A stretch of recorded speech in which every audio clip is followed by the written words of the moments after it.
सर्व सुखाची लहरी ज्ञानाबाई अलंकापुरी शिवपीठ हे जुनाट ज्ञानाबाई तेथे मुकुट वेदशास्त्र देती ग्वाही म्हणती ज्ञानाबाई आई ज्ञानाबाईचे चरणी शरण एका जनार्दनी शिवपीठ हे जुनाट ज्ञानाबाई तेथे मुकुटयं प्रव्रजन्तमनुपेतमपेत कृत्यं द्वैपायनो विरहकातर अजुहार पुत्रेति तन्मयतया तरवोऽभिनेदु स्तं सर्वभूतहृदयं मुनिमानतोऽस्मि परमङ्गाकर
मौली म्हणत नाही बरं, ज्ञानाई जी ज्ञानाच्या जिने ज्ञानावरती वर्चस्व केले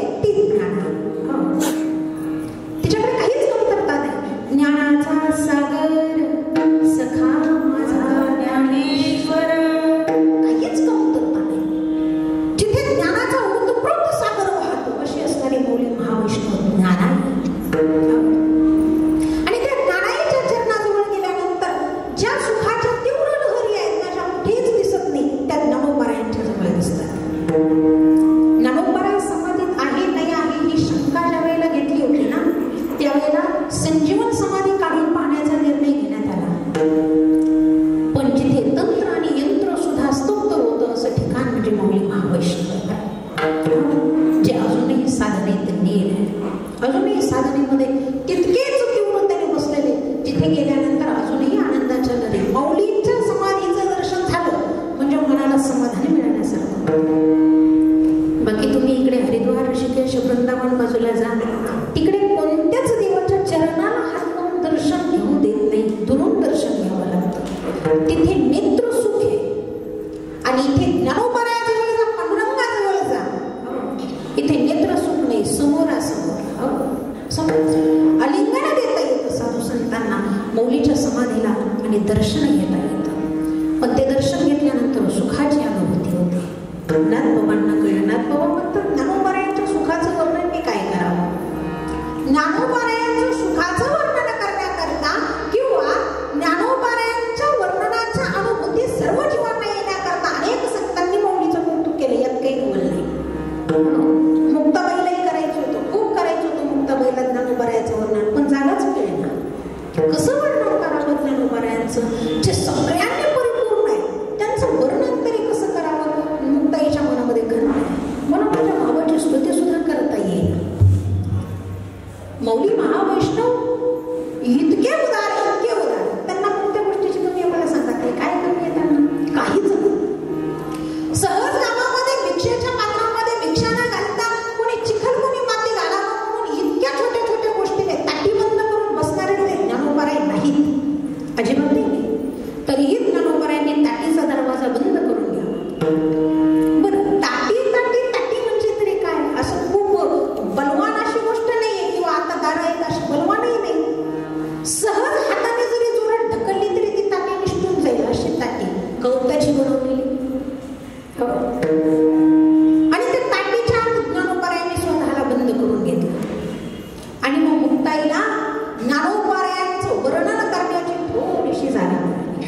असं आहे, एखाद्या योग्याला, एखाद्या साधकाला, एखाद्या ज्ञानाला, समाधीला पाहून जर का एखाद्याने त्याचं कुतूहलाने कौतुक केलं, काय साधना करतात, काय भाग्यवान असेल, काय नशीब असेल यांचं, काय भगवंताची कृपा असेल, असं जर का त्याच्याकडे पाहून कौतुक केलं तर असं म्हणतात योग्याने केलेलं पुण्य कुतूहल कौतुक करणाऱ्या व्यक्तीकडे ते जातं, कौतुक करणाऱ्या माणसाकडे जातं.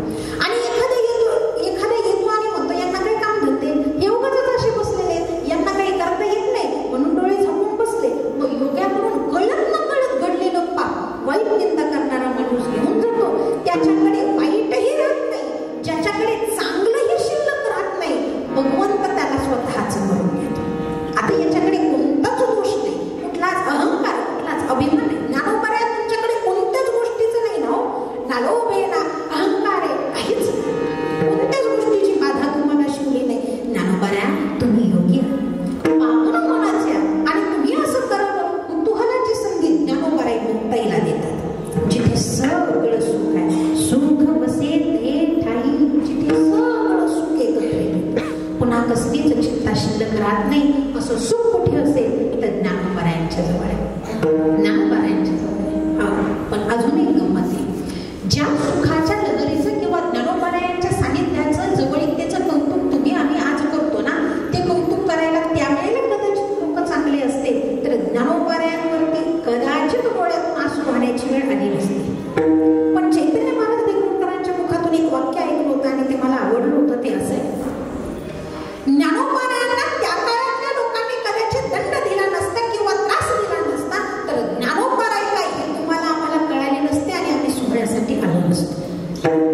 म्हणजे त्या काळातल्या लोकांनाही दोष देण्याची काही एक गरज नाही, कदाचित त्यामुळे आम्हाला ज्ञानोबा कळाले. ज्ञानोबा इतके मोठे, किती मोठे, किती मोठे म्हणावं असं झालं. एकदम ज्ञानोबा उद्विग्न झाले, खूप आणि उद्विग्न झालेले ज्ञानोबा यांना एकच ठिकाणी जवळचं आणि ते म्हणजे पांडुरंग पर्वत, जिथे नितांत श्रद्धा माऊलीची पांडुरंगावरती. मग उद्विग्न झालेले ज्ञानोबा पांडुरंगाच्या भेटीकरता निघाले, पण निघाल्यानंतर त्यांना धीर धरलेला. इतक्या उभाऱ्याच्या वेगाने निघाले, दर मजल करत करत करत पंढरपूर ज्ञानोबा यांनी गाठलं. मग पंढरपुरात ज्ञानोबा गेल्यानंतर तिथल्या काही पंडितांनी ज्ञानोबा यांना अडवलं आणि मंदिरात येऊ दिलं नाही. ज्ञानोबा यांना काही शब्द अपशब्द वापरले असतील, ज्ञानोबा खूप दुःखी झाले. इतके दूर येऊन आधीच मी उद्विग्न आणि त्यातून ज्यांच्या भेटी करता आलोय त्यांचंही दर्शन नाही म्हटल्यानंतर ज्ञानोबा यांना जास्ती दुःख झालं. मग ज्ञानोबा पंढरपुरातून थोडेसे बाहेर निघाले आणि ज्ञानोबा तटस्थ उभे राहिले. मला पांडुरंगाजवळ जाता येत नाही म्हणून काय झालं, जगाच्या बापाला कोणी बांधून ठेवलं, तू माझ्या जवळ ये, मी पंढरपुरातून बाहेर उभा राहतो म्हणून ज्ञानोबा जाऊन बाहेर उभे राहिले. तास 2 तास 4 तास दिवस निघून गेला, पण भगवंत काही ज्ञानोबाकडे आले नाही. पंडितांनी पांडुरंगाला सोडलं नाही, सगळे एकत्रित उभे राहिले. पांडुरंगाला जाता येईल. ज्ञानोबा शोक करतात, इतकं दुःख झालं मग तर मी इथे थांबूनही देव माझ्यासाठी आले नाही म्हटल्यानंतर ज्ञानोबा वाऱ्याच्या वेगाने पळत निघाले, थांबलेच नाही. इतके पळत निघाले की ज्ञानोबा यांना विसावा सुद्धा घ्यावासा वाटला नाही, नीट अलंकापुरी गाठली. पांडुरंगाला वाईट वाटलं. तुम्ही पहा, ज्ञानोबा यांचा पालखी सोहळा ज्या वेळेला इथून निघतो ना, त्यावेळेला ज्ञानोबा यांना पंढरपुरात जाण्याकरता 18 ते 20 दिवस 22 दिवसाचा कालावधी लागतो. पांडुरंगाला जाण्याकरता चलत तर मजल करत, विसावा घेत, थांबत, मुक्काम दर मुक्काम करत. पण ज्या वेळेला पांडुरंगापर्यंत पंढरपुरात जातो आणि दर्शन घेतो ना, तिथून पुढे माऊली परतीला निघली की थांबत नाही. माऊलीला यायला 22 दिवस 20 दिवस लागत. वाऱ्याच्या वेगाने ज्ञानोबा परतून येते, पुन्हा थांबत नाही, इतकी वेगाने निघून येते, इतकी वेगाने थांबतच नाही माऊली. वेगाने 8-10 दिवसात तर माऊली आळंदीमध्ये हजर होते वाऱ्यासारखी. मग दुःख वाटलं आणि मग पांडुरंगाने ज्ञानोबा यांना येऊन सांगावं, माऊली तुम्ही नाराज आहात का, तुम्ही चिडलात माझ्यावर. ज्ञानोबा यांनी म्हणावं, लेकराने आईवरती रागवावं इतपत ठीक आहे, लेकराचा अधिकार आहे आईवरती राग धरणं. आई जवळ नाही धरणार तर कोणाजवळ धरणार. पण देवा मला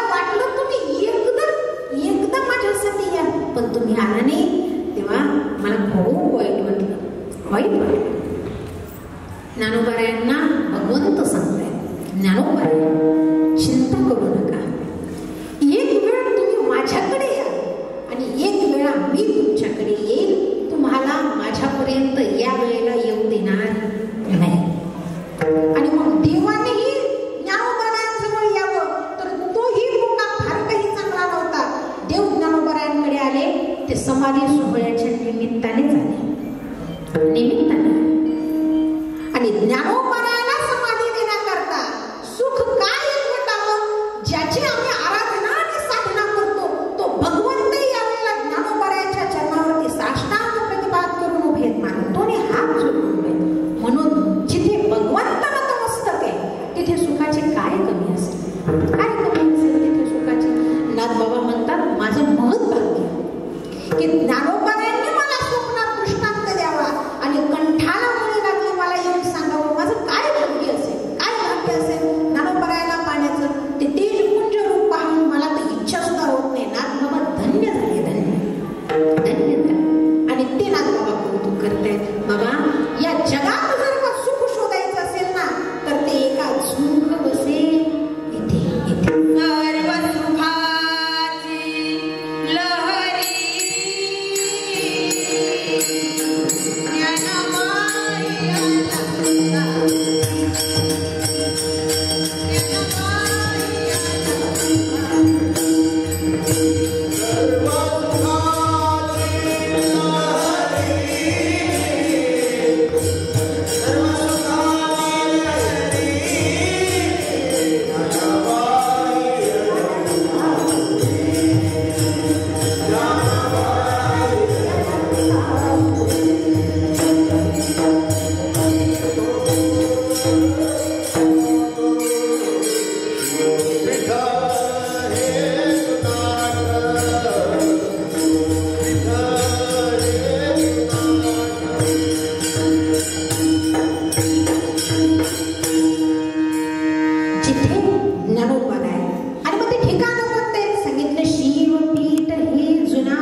जिथे भगवानही येऊन स्तब्ध होतात, शांत होतात. आता कुठेच जायची गरज नाही.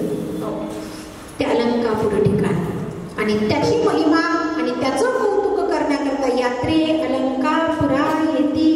ते आवडती भगवंताला, ते आवडतात, आवडतात. यात्रे आवडतात, वारकरी आवडतात. आणि त्या वारकऱ्याला पाहण्याकरता देव अजूनही कटेवर हात ठेवून उभा आहे. येते. पण वारकऱ्यांचं असे, वारकरी जातात, भगवंत भेटेल नाही भेटेल. आता तर थोडंसं पुढं कारण नका, पण आता ताई असं निघाले, पूर्वी वारीला भेटण्याकरता लोक वारीची आतुरतेने वाट पाहायची आणि कधी एकदा त्या पंढरपुरात पांडुरंगाला जाऊन भेटेल असं व्हायचं. अजूनही कितीतरी विद्यार्थी, कितीतरी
महाराज म्हणतात, अहो कोणी वर्णन करायची काय गरज आहे, काय गरज आहे? जिथे वेद आहेत आई मोकळून सांगतात, वेद शास्त्री देती ग्वाही.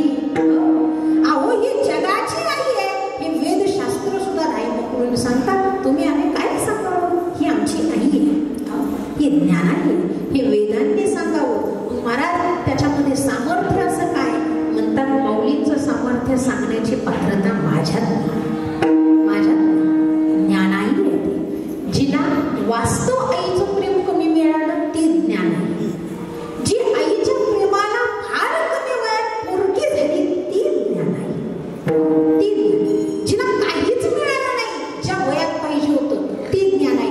पण महाराज आदिशक्ती मुक्ताबाई माऊलींना सांगते, ज्ञानोबाया आई आई आई म्हणून हाय मोकळून रडता तुम्ही, मला सांगा खरंच या आईवरती इतकं प्रेम होतं का? ज्ञानोबाया म्हणतात, मी 2 आईंवरती प्रेम केलं, 2 आईंवरती. एक तर जिने मला जन्म दिला ती मला प्राणाहून प्रिय होती, आणि दुसरी जिच्यावरती मी प्रेम करतो ना ती माझ्याजवळ यायला वेळ लागते हो. मग जोरात महाराज वर्णन करतात आणि त्या आईला बोलवतात, धाव घाली आई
जीवाला सगळी बंधन आहे, कोणत्याच बंधनातून जीव मुक्त नाही. आणि ज्याने ज्याने प्रपंचाच्या बंधनात उडी घातली त्याला बंधन कितीही ठरवलं तरी त्याच्यातून मुक्त होता येत नाही, अजिबातही नाही. मग मुक्त होण्याचं ठिकाण कोणतं? आता मला माहेर. तिथे गेल्यानंतर बंधन शिल्लक राहत नाही. सासूचा जाच नाही, सासऱ्याचा जाच नाही, मुलाचा जाच नाही, सुनेचा जाच नाही, कशाचाच नाही. तिथे गेल्यानंतर मुक्त होतो, मुक्त. आता चिंता राहत नाही. ज्या माहेरात गेल्यानंतर सर्वसामान्य जीवाला समाधान प्राप्त होतं ते ज्ञानोपार आहे. विश्वाच्या मालकाच्या घरी जर का माहेरात वास करायला जात असेल तर तिथे समाधानाला काय कमी असेल? माहेरा पुलिया. आता मी इथे गेल्यानंतर चिंता राहत नाही. पण ज्ञानोपार आहे, तुम्ही काय कराल? आता माझी चिंता दूर झाल्यानंतर मी एकच करेन, सर्वांवरती तीच कृपा व्हावी अशी त्या भगवंताकडे प्रार्थना करेल. काय करावं? सगळ्यांनी त्या भगवंताशी एकरूप व्हावं आणि जे रूप जे बीज तुम्हाला आम्हाला मिळालं त्या साधनेच्या जोरावरती त्या भगवंताला आकळवावं, आपलंस करावं, एकरूप व्हावं. त्यानुसार म्हणतात ही विश्वाची प्रार्थना मी करण्याकरता भगवंताजवळ जाईल आणि तिथे जाऊन शांत होईल. अशा ज्ञानोपाऱ्यांच्या चरणावरती नाथ बाबा लोटांगण घालतात. अभंगाचं शेवटचं चरण.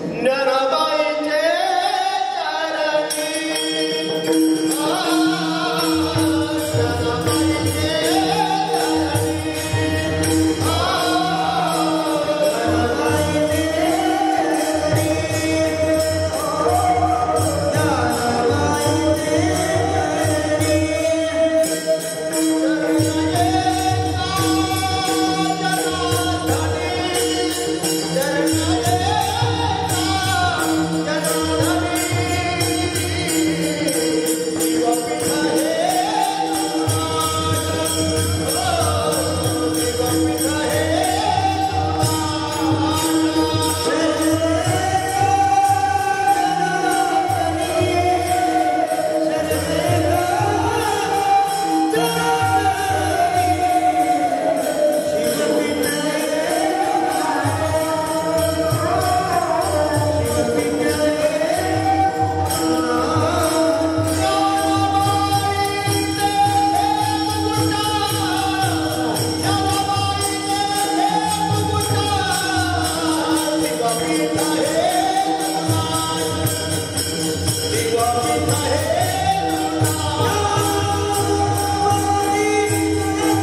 वरती साष्टांग दंडवत नमस्कार करते सर्व जुनी जाणकार मंडळी ज्यांच्यासमोर आम्ही लहानाचे मोठे झालेलो आहोत. त्यामुळे इथे मान अभिमान मोठेपण हे खूप लवकर गुंढाळून इंद्रायणीमध्ये सोडून दिलेलं आहे. इथे लहानाहून लहान राहण्यातच आनंद आहे.